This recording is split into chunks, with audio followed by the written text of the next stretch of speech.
April 25th, 2025. It's the Friday edition. It's myself, your host, Keith Kavanaugh, alongside Tyler Madarasz. Tyler, how's it going today? It's going great. Tonight is the light night. We got a trio game threes and a whole lot to go on the weekend. So pumped up to get things going. Correctly calling it a light night today after you did yesterday when we had a 4-game slate, but that's okay. No harm, no foul. This is a PuckPedia hockey show. We're going to recap last night's games real quick and then dive into today's games. We're brought to you by CoolBet. Stay cool, bet responsibly. They'll be giving us the betting lines for all the games tonight.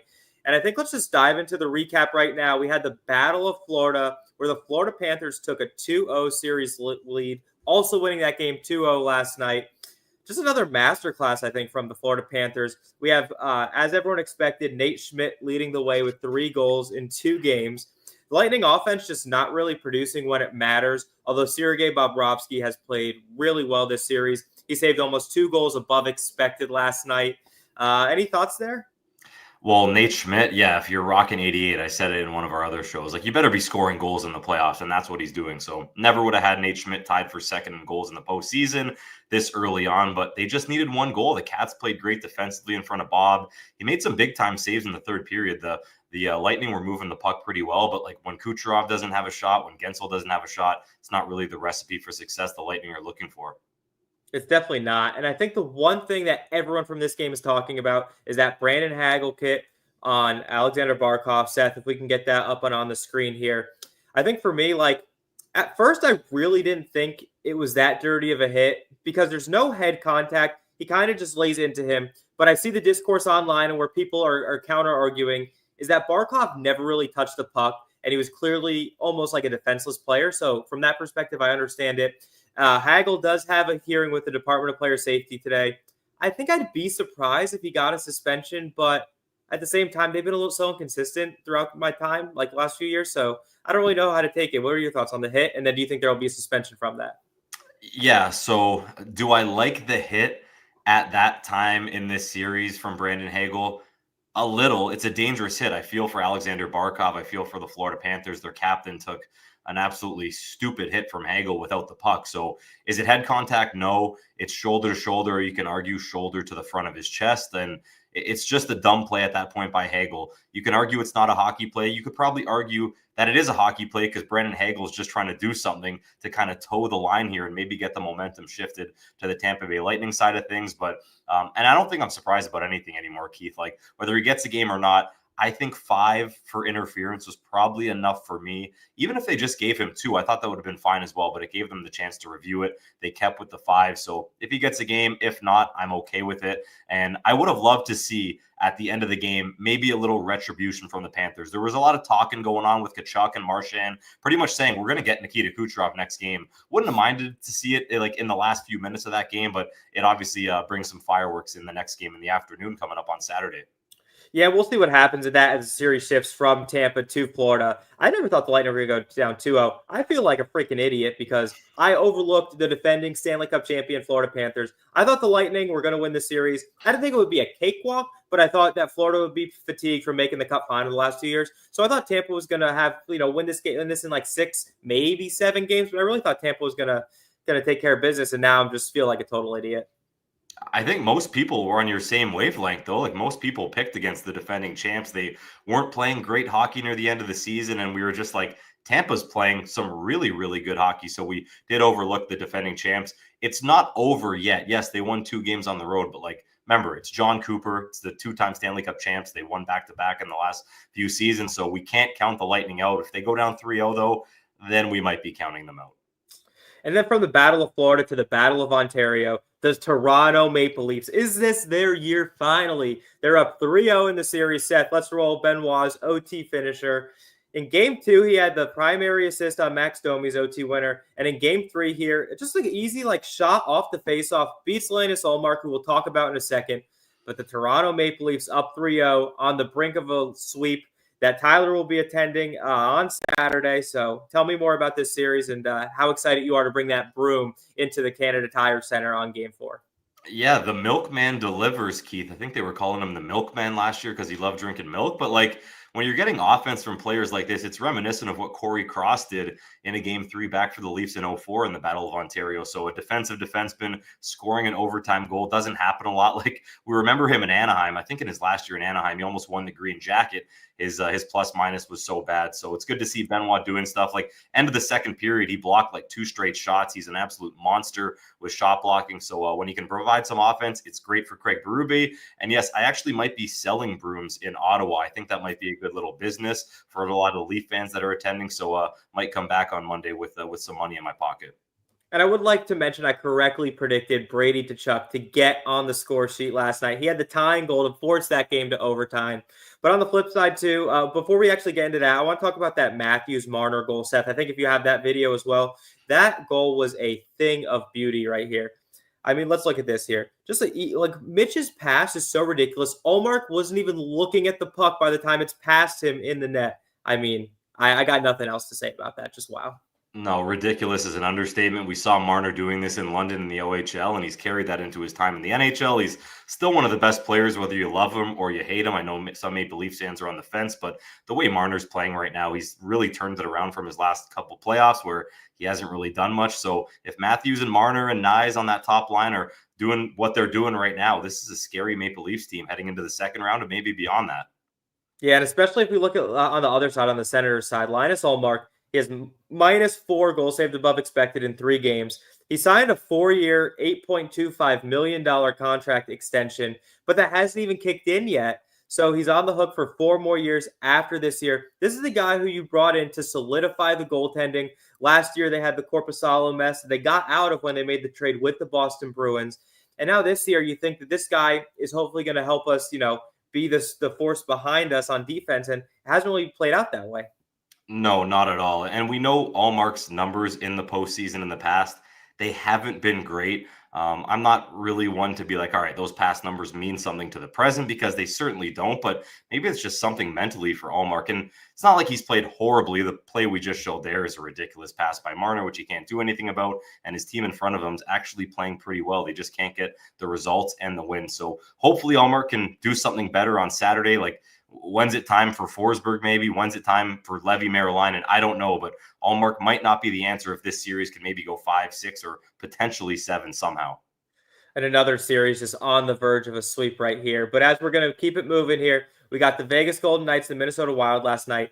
A game that I was kind of surprised about. Minnesota, again, comes out on top, and they now have a 2-1 series lead. And we have our superstar, hear that, Tyler? Superstar. Not just a star, not just an elite player, but a superstar, Matt Boldy. 4 goals in 3 games. He had another goal last night. Seth, if we could pull up Dmitry Filipovich's tweet right here, the numbers that him and Kaprizov have while they're on the ice in this series is absolutely preposterous to me. So we had the shots on goal last night were 11-0 in Matt Boldy's 5v5 minutes, 21-2 in Kaprizov's total minutes tonight, so 5v5 and on the power play. I mean, the Vegas Golden Knights aren't getting a single shot on goal when these guys are on the ice. It's ridiculous. Yeah, I like that Dmitry has that he's a baller, because Matt Boldy's definitely a baller. I think I'd call him a baller rather than a superstar. I'm still not going there, Keith. I'm still just going with a star, an elite player in the league. I'd love to see him turn out to be a superstar, but it's funny watching that game last night. All I can think about is you calling him a superstar and us talking about him yesterday, and then all of a sudden on cue, he scores again. Pretty nice pick, too, on Noah Hannafin behind the net, Keith. So Boldy can do it all. Kaprizov can do it all. And who would have thought the Wild would have had a lead in this series? Yeah, even look at the series, right? Like, Boldy's get 2-1 shots on goal when he's on the ice. Kaprizov, basically the same ratio, 2-1. These guys are just dominating. A team that Vegas, like, they don't usually get dominated like that. And Minnesota was one of the best teams in the NHL when these guys were healthy. When you have Kaprizov missing a big chunk of time, Eriksson Ek, Brodin, like, the list goes on and on of all the Wild injuries this season. When these guys are actually healthy, they're one of the better teams in the league. And then you add a guy in the back end like Zeev Boyum, who had an assist on the first goal last night. I mean, I could easily now see Minnesota winning the series. And then Seth, too, if we have do we have Boldy's contract as well? I mean, this contract that they signed him to a couple years ago is it's a really good contract, because they signed him right out of entry level, and they gave him a 7x7. Oh, I think that's Ullmark's contract, Seth. If we get Boldy's contract up there. So they signed him to a 7x7. He's in year 2 of 7 right now. So after this season, he has 5 more years. I mean, $7 million for a top-end winger with the salary cap only going up. I mean, that just looks like an absolute steal. It'll be like 6% of the salary cap by the time that, his deal's up. Yeah, kind of reminiscent to Jack Hughes and the amazing contract that the New Jersey Devils signed him to. This one's even cheaper for Bill Guerin, but like the speed and skill that Boldy and Kaprizov bring mixed with like a lot of the heaviness that Bill Guerin's kind of brought into the team, right? From a Yakov Trenin to a Justin Brazeau, who we've talked about as well. It's just a really all-around, well-built hockey team by Guerin, and they still have to deal with some of that dead cap this season, so that was tough as well. But the Wild are a scary team, and the Vegas Golden Knights are seeing that firsthand through 3 games. And let's keep it moving right to the last game. We had the Jets and the Blues finally get on the scoreboard in the series. They got up 2-1 now in that series. Winnipeg still leading the series. I don't know if we have Pavel Buchnevich's goal last night, but this goal where he like kicked it and then hit it in with his stick. I mean, we do have it. Oh my God, what a goal this was right here. He takes it like off the rebound there. He kicks it to himself and then bats it in before it goes in, because if he didn't touch it with his stick, it would be ruled a no goal for a distinct kicking motion. But I think on the second part right here, look at the slow-mo right here. So it's off the, little chaos in front. He kicks it up to himself and then just gets a tap just in time with his stick and puts that in the net. Yeah, pure skill from the guy they call Bucci. And I made an athletics reference yesterday. I'll make a Cardinals reference, almost Lars Nootbaar-esque, just kind of batting that in at the last second. If he doesn't do that, Keith, it's not a goal. So Pavel Buchnevich, from that to scoring a couple more to kind of pretending to throw his hat off. And then he said after the game, he's just like, Robert Thomas kind of had to get me to calm down, get my emotions going, because I was a little too fired up for that. But what an impressive all-around game from the St. Louis Blues. They even got a goal from that Toropchenko line, which I thought was great. Like, they need some depth coming to the forefront. And what else can we say about Cam Fowler? What an addition during the season from Anaheim. He ends up playing his 1,000th game with the Blues, which was still kind of weird because we thought he'd do it with the Ducks. But Cam Fowler, 5 points in a game. First time a defenseman had 5 points in a game since Cale Makar during that Avs Cup run. What a game by Fowler and Buchnevich. His analytic numbers have just been night and day from when he was on the Ducks this season to now in St. Louis. It's like two ends of the spectrum, so we love to see that. If we look at the flip side quick on Winnipeg, Connor Hellebuck hasn't been the Connor Hellebuck we know and love. He's been playoff Hellebuck, which is not the Hellebuck we want to see. He's 13th out of 16 goalies right now with a minus 1.37 goal save above expected per 60. So that's each individual game basically he's playing. He's saving one less goal than he should be. And then also, we had Kyle Connor's goal last night. That wasn't counted a goal. If we can get that picture up on the screen, I don't understand how this wasn't ruled a goal. The puck is clearly over the line, and they don't have technology in the NHL similar to like tennis, where you have, they have the replay and the ball technology and the line technology. How does the NHL not have that? And how are we just making a judgment call? And then how is everyone looking at this online and being like, this is clearly a goal, and the refs in the situation room ruled it that it wasn't a goal? Yeah, it's a really tough play because the refs on the ice deemed it no goal at first. So if that's changed and they deemed it a goal, which it's really tough as a goalie makes a glove save. Conclusive evidence. Right there. Yeah, it has to be conclusive. So things change if they do deem it a goal on the ice. Unfortunately for Jets fans, they didn't. Cole Perfetti even said after the game, he's like, I don't even know how they didn't call that a goal. Like, poor Cole Perfetti gets a goal taken off the board, but the St. Louis Blues fans were happy. They got to keep that 3-0 lead at that point, and then all of a sudden, like, they score 6 goals. Hellebuck just gets destroyed in this game. And like Allmark in Ottawa, Keith, maybe Forsberg, we see him at some point if Ottawa can maybe win a game or two. I don't think we'll ever see Comrie start a game, but Connor Hellebuck's just got to lock it in the next one. Yeah, I think it made sense for them to pull him late, like give him some rest, let him reset a little bit, and focus on game 4. All right, let's get right into today's games. That recap was a little long, but we had a lot to go over. There was so much going on. The NHL's in full swing. I'm fired up about it. But let's get this first game on the board. We got the Washington Capitals and the Montreal Canadiens. Game 3. Washington's up 2-0 in this series. Our friends at CoolBet have the Capitals as a slight favorite on the money line, minus 119. The Montreal Canadiens are plus 101. The over-under is set at 5.5. If we're looking at the lineup changes, it looks like for Washington, it's pretty much going to be status quo there. I don't think Alexei Protas is going to play. Tyler said he thinks he'll play next round. I'm thinking he might get in for game 4. It looks like he's taking steps each day, but nothing set stone there. It looks like he's going to be out, and it looks like they're going to run with their normal lineup. And then on the flip side, the Montreal Canadiens, we got to talk about Patrik Laine. Where did he go? I mean, this guy took no shifts in the third period. Martin St. Louis benched him. Then he said they had a productive conversation yesterday. We go to the morning skate today. He's not on the ice. If we want to look at his contract, so he's on a year 3 of 4 of his contract, $8.7 million cap hit, but he has the most expensive cap hit for the entire Montreal Canadiens team. He's relegated to the third line. He's not taking a shift in the third period in a playoff game when the Montreal Canadiens need a goal, and this guy, all he does is score goals. I mean, I understand that he has defensive deficiencies, but I don't really know what's going on here. Tyler, any thoughts on Patrik Laine, our missing milk carton guy? Yeah, he's definitely gone missing, that's for sure. Just like fumbling pucks in that game before he got benched and like not making passes crisp and not really getting the shots off that he wants. So am I surprised by it? Not really. We've seen this from Laine in a couple of his previous stops. So when he's on, he is on. We saw him come back from that injury sustained in the preseason and made his Habs debut, and he was unbelievable. And now he's kind of fallen off a bit. He just needs like that 1 or 2 goals in a game to kind of get going. That's how he's been throughout his career. So I'd love to see it happen tonight. I feel like that Bell Center energy is going to help Patrik Laine a little, and maybe he moves his way back up the lineup if he starts playing well tonight. Yeah, and it seemed like the discourse online, the Montreal Canadiens fans wanted Arbor Xhekaj in the lineup, and it looks like he took extra work with the morning skate, so it looks like he's also not going to get in there. People were saying, get a little physical presence on the back end, someone who can rough around Wilson and some of the bigger guys on the Washington Capitals. But alas, it looks like the Canadiens are probably going to run with their same lineup unless Laine somehow finds himself as a scratch. And then there's one other thing I want to talk about quick in this series. Ryan Leonard, who obviously only played a couple regular season games because he was in college for most of the year at Boston College. He's quietly had a really, really strong playoff so far. He has an 82% expected goal share at 5-on-5. That's the highest of any single player on the Washington Capitals. And he hasn't been putting up the numbers per se. He's 1 assist in 2 games. But I think he's quietly had really, really solid ice, and he's been winning his minutes relatively, frequently. It doesn't look like he's a teenager, right? It doesn't look like he's playing like his 10th full NHL game. Like Ryan I don't Leonard, think it's been 10. It's been like 5.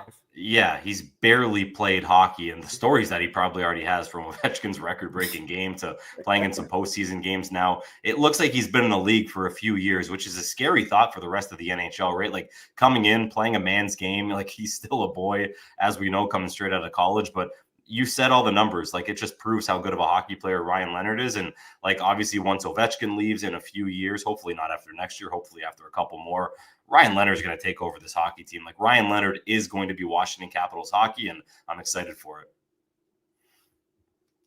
And let's keep it moving to the next game. We got the Carolina Hurricanes, the New Jersey Devils. The game I will be attending tonight. As soon as we're done wrapped up with this, we're going to go shower, head on over to the Prudential Center for the Fan Fest, and lock into Game 3 here. If we want to look at the cool bet odds for the Hurricanes and the Devils, the Hurricanes are a pretty big favorite tonight. They're minus 169 on the road, which is pretty substantial. Devils are plus 143 underdogs on the money line.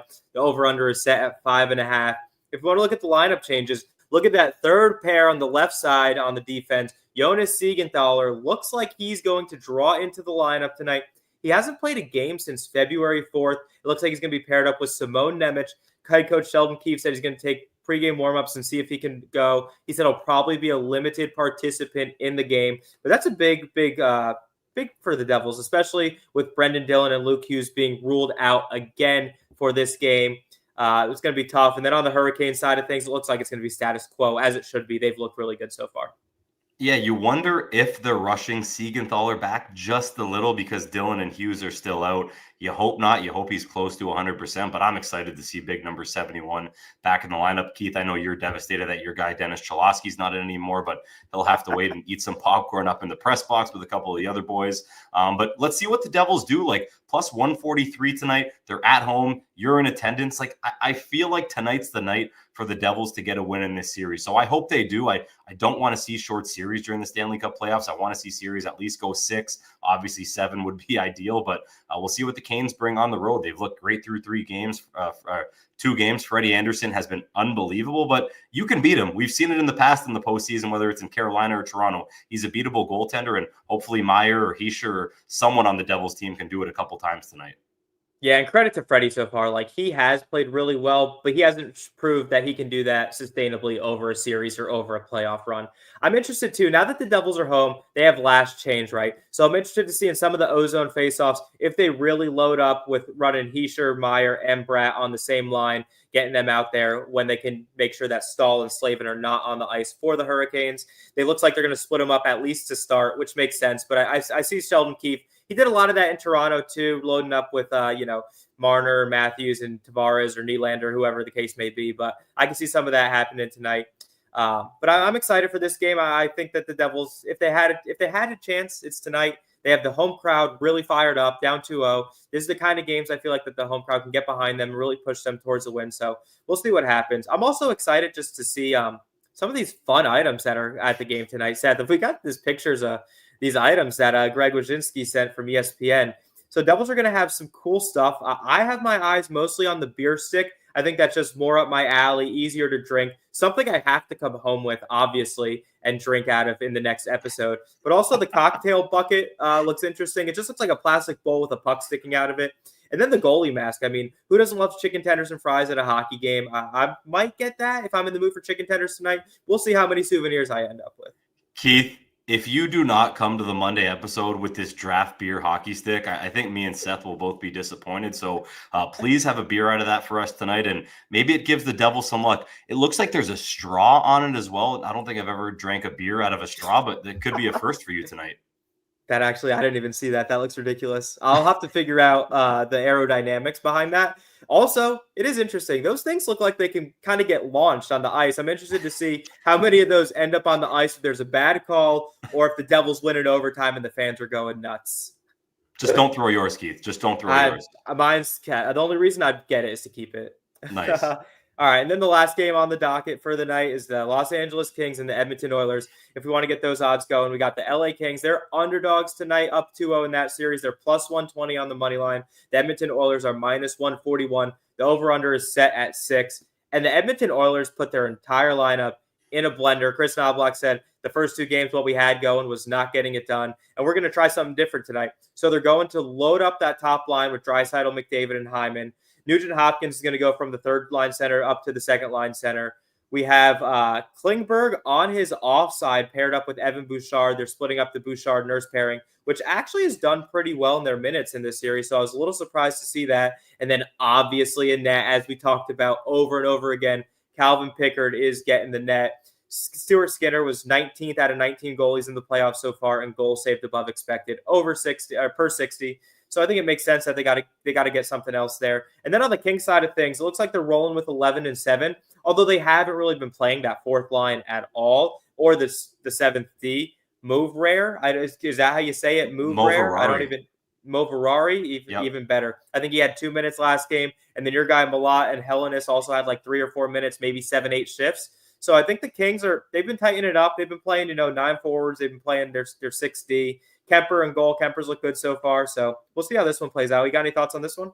Yeah, they're not revving up the Movararia on that bottom pairing. Well, kind of a bottom pairing with 7D. I hate 7D, but it kind of works out for some teams. Tampa's one of them. LA's kind of one of them because it gives Fiala and Kempe and now Kuzmenko and obviously Byfield a lot more ice time. So kind of like it in that sense. You can kind of roll those guys and, as you say, not play the 10th and 11th forwards too much. So I think the Kings will be just fine. We've seen it through a couple games where they've scored a ton of goals. And you mentioned a lot of the lineup changes completely in a blender for Chris Knobloch. I think he said as well, don't look too hard into Klingberg, maybe playing on his offside with Bouchard. I think we could be in agreement, Keith. A Klingberg-Bouchard pairing, like, what are we doing here? Like, I hated it. As soon as I saw it, I was like, this is going to be awful. That pairing better not last more than 3 shifts. Like, Nurse and Bouchard is fine. But as we said in our last in 2 episodes ago, Nurse just has to focus more on the defensive side of things. Don't try to force things. Just give the puck to your forwards and let them do what they're good at doing. So hopefully the Edmonton Oilers can play a little bit of a better game with a new goaltender in between the pipes, but we'll see what Calvin Pickard can do on home ice with that Oilers crowd buzzing. We both want the Oilers back in the series, so hopefully they can get a big win tonight. Yeah, now that the Kings are up 2-0, and if the Oilers have a chance to kind of claw back in, I think that makes this series kind of more exciting from a casual fan's perspective. So I think from that side of things, it's pretty good. When you have McDavid and Draisaitl motivated to really rev up the engine and do as much as they can to will their team to win, I think that that's always a good thing. And the Oilers need help from their depth guys. You have Trent Frederick, who was acquired at the trade deadline. You guys got Adam Henrique. You have Victor Arvidsson, Matthias Janmark. You have guys who could put the puck in the back of the net and can drive on the forecheck. You really need them to help drive the motor that is Connor McDavid and Leon Draisaitl. So we'll see what happens. But I'm excited for this game. I'm excited for all the games. I'm obviously not going to be able to watch the Montreal game tonight, But when I get home later, I think I'll put on that Edmonton LA game. Yeah, you're going to be drinking out of your hockey stick as well, which is a nice touch.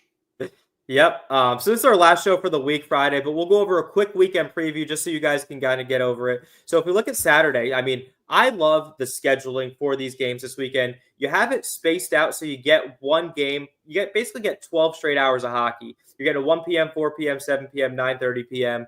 The only issue I have in the States is that all 8 of the Saturday and Sunday games are on TBS. They're not getting exposure to ESPN, ABC, like even TNT. So I think that hurts the NHL a little bit. It's the first weekend of the NHL playoffs, or I guess second weekend because they started on Saturday. But the first weekend after like the playoffs have started and the games are starting to matter a little bit more. So I'm a little disappointed from that side of things. But man, that Dallas-Colorado series, I think that's shaping up to be an all-timer, as is Vegas-Minnesota. I think Vegas comes out with a win there, and I think they even that one 2-2 going back to Vegas. What, you got any leads on this series? You think that Toronto's going to close it out when you're there on Saturday? I actually have no idea, but like if the Sens end this series not winning a game, I would be completely shocked. So I kind of lean more towards the Senators. You said the Wild at home, an afternoon game. Like I don't know if that helps them or the Vegas Golden Knights. We'll have to wait and see. Both teams are already in Minnesota. We'll see if that favors one of those teams. So a little early start for them, a very early start in the Battle of Florida. I'm excited to see if a Marchand or a Bennett or a Kachuk goes after Nikita Kucherov. Like maybe we see a little sneaky Sam Bennett elbow to the head of Nikita Kucherov, or one of the best players on the Lightning. Yeah, there could be a chicken wing early on in the afternoon tomorrow. And then the late game, as you said, probably going to be the best game of the night. I feel like that series has been the best so far with 2 straight overtime games. So we'll see how the Colorado Avalanche can kind of come back after 2 straight OT losses. And maybe it's the night Gabe Landeskog, I think he's moving up in the lineup. So maybe the night He's been moved up to line 2. He's been moved up to power play 1. Jared Bednar said enough is enough. Gabe's our guy and we're ready to use him. Yeah, just shoot some more pucks, get some more offensive chances. And I think Landeskog could kind of be an X factor in this series. And we'll see if it happens late on Saturday night. And then, Seth, let's get Sunday's games rolling up here as well. So we have pretty similar slate on Sunday, a nice little, 11 straight hours of hockey. So love to see that. The early game is the Winnipeg-St. Louis game. Jersey, Carolina could be on the verge of a sweep, could be in the verge of tying that series. We don't know. Same thing in Washington and Montreal. And then same thing in Edmonton and LA. I think just another good weekend games. These ones are a little harder to preview because we don't know the current status of 3 of those games, as game 3s are being played tonight. But at least from the Winnipeg and St. Louis perspective, I think Connor Hellebuyck needs to step up his game in the playoffs. We're asking you nicely. Give us regular season Hellebuyck. We want Winnipeg to go on a run. At least I do. I think that their crowd is sick in the playoffs. And I know Connor Hellebuck's the best goaltender in the NHL. He's proven it for the last 2.5 years. So I think we just need a 4 Nations version of Connor Hellebuyck even. Just get us some saves. Yeah, Jets fans are hoping for that. But another kind of weird game for Winnipeg, like early in St. Louis, a noon local start. So we'll see how Hellebuyck responds to that. Your whole routine is kind of thrown off, but the Jets got to respond in some way after getting pretty embarrassed in the game we just recapped. And how about Washington and Montreal on Sunday? We just kind of broke down the game tonight at the Bell Center, but another game at the Bell Center coming up on Sunday. I'm excited for that one, and we'll see what happens tonight in that series. Yeah, I'm excited to see how Montreal looks tonight and then in game 4. That crowd is special, especially, the history of that franchise. So they're due for a win. I really want to see, I don't want to see any sweeps. I want to see all these series as close as possible. But cool. That's the weekend preview. That's the show for today. We have an incredible slate of hockey over the next 3 days. We'll be back at it around 4 p.m. Eastern time on Monday. It's Keith here, and we got Tyler and Seth's producing, and that's the weekend. Let's get it going.